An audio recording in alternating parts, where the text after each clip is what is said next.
காவல் பெண்ணுக்கு கடையாணி வண்டிக்கு.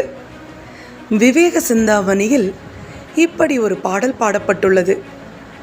மூத்தவர் துணையின்றி இருக்கும் பருவ பெண்ணின் வாழ்க்கை, படை முனை இல்லாத அரசனின் வீரம், காவல் இல்லாத விளைநிலம், கரையில்லாத ஏரி, ஒழுங்கில்லாதவன் செய்து கொள்ளும் ஆடம்பர அலங்காரம், ஆசிரியர் இல்லாது பெற்ற அறிவு, இவையெல்லாம் அச்சாணி இல்லாத வண்டி போல அழிந்தே போகும் என்பதுதான் உண்மை.